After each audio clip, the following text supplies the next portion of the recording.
Hello, my people. Welcome back to Critics News with more updates on As It Take They Go. If you have not checked us out on the social media handles, we are on Instagram, Twitter, and on Facebook at Critics News on all the social media handles. Quickly, without wasting your time, let's go straight to the reason why we are here today. The update we have now says that about 158 stranded migrants in Libya have been able to go back home. I say congratulations to them. So it's a good one. And also that they say that Sweden's first female minister, okay, has resigned after barely 24 hours after being elected. I say, wow. Somebody resigned. Somebody resigned in Sweden. Does the reason why I'm bringing you this information is, does Nigeria people resign at all? Rather, people with conscience, people who have the conscience of God. They might not be going to 100% church every day. They might not be sleeping in churches. But in Nigeria, where we sleep in church, where we are holier than holy, we know they resign. We know they resign. Everybody is pursuing power. Power to where? To hell. I beg Muna, they suffer you. And these are our people that have returned so far. I say good one. And we thank God for their return. So let me quickly look at these topics without wasting your time. They say 158 stranded Nigerian migrants returned back from Libya. Another group of Nigerians stranded in Libya have been successfully returned to Nigeria, and they were received by the National Emergency Management Agency, which is NEMA.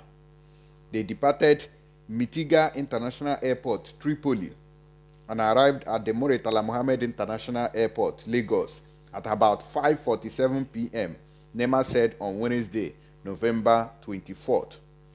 The returnees brought back to the country by the International Organization for Migration, IOM, through a voluntary repatriation program for the distressed persons were received at the cargo wing of the airport. They will be kept for 7 days for checkup.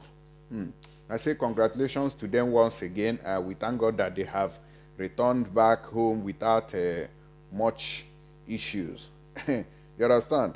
Okay, so let's look at this woman that have resigned barely 24 hours after being elected. Now, they say Sweden's first ever female elected prime minister in Sweden, Magdalena Andersson, has dramatically resigned less than 12 hours after being installed over suffering a budget defeat in parliament and then losing her coalition partner in two-party minority government.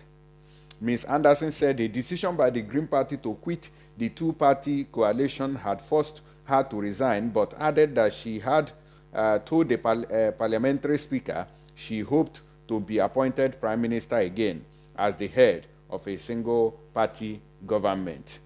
The Green Party said it would leave the government after the coalition's budget bill was rejected by the parliament. I don't want to go much deeper into how it happened and all the rest of it. But what I want you to know is that people with conscience, they did. But they are not in Nigeria. Even if Buhari dies there today, they prefer a robot in the name of Buhari. Even this fake Buhari now, I'm not talking the real one, the real Buhari, Otilo, that one now, they grave, a shallow grave, according to according to history. They shallow grave now, they rest. While the fake one now is in Asorok. Even if anything now happens, they will replace him, Shubito, with another Buhari. They don't want the change now for reality, like before, whereby if person died, they go bury him. Now is to cambia the person and put another Buhari that will continue to do the job. You understand? Let's hear the woman where she was speaking. People with conscience. Oh yeah, mama. The Green Party has announced it was leaving the government. Each party must make its own choices. According to the Constitution, a coalition government must resign if a party leaves the government. I think the same rule applies if Parliament appoints a new Prime Minister, although the new government has not taken office yet. All right. So this is how it went. The woman has resigned and, given space. Unlike in Africa, I'm not sure if anybody can do this kind of thing in Africa. No. They know they do that kind of thing. Now let's touch some more stories on what is happening. Which other one do we touch now? Okay. Now they said that EFCC has placed Governor Willie Obiano on watch list. That they are watching him now to see, all the money that he has looted. I say, wow. Willie Obiano, Obiri. Ona think say this country, Nigeria, is not for all of you. Ona think say na lie. How many of those northern governors have they placed on watch list? How many of them have they placed on watch list? Plenty. Both Ganduje that was caught stealing dollars, he wasn't placed on watch list. It is this man. Although they are still mumu. If you go to their state, you realize that nothing has been done. They are not still doing anything. Rather, they are looting. Let's see details. Ahead of March 16, 2022, change of government in Anambra State, the Economic and Financial Crimes Commission, EFCC, has placed the outgoing governor of the state, Mr. Willie Obiano Obiojo, on watch list. In a letter to the Comptroller General of the Nigerian Immigration Service dated November 15, 2021, the Commission requested the service to place the governor on watch list and inform it anytime he is traveling out of the country from any of the international airports and other points of entry and exit. It is not clear why the anti-graft agency placed the governor on the watch list. When contacted, the spokesperson for the EFCC, Wilson Uwujaren, said he had not been briefed on the development. He promised to cross-check with the relevant agency of the commission and then revert. You see how information is, passing some people by. Normally, this spokesperson of the EFCC, before they can do anything, the man is supposed to know. So that when newsmen questions and say, we just saw this thing, he will say, yes, I'm aware, I've been briefed. Look at the situation, look at the reason why, look at why we did that.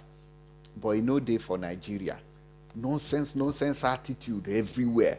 Lapses and loopholes from the hands of the government. Now, hours after Mr. Wajerem has failed to do so and did not answer or return subsequent calls made to him, they don't. The same thing that the Nigerian police does when there is an emergency. Incumbent governors in Nigeria have immunity from criminal prosecution while in office. Mr. Obiano, 66, left banking to join politics in 2013.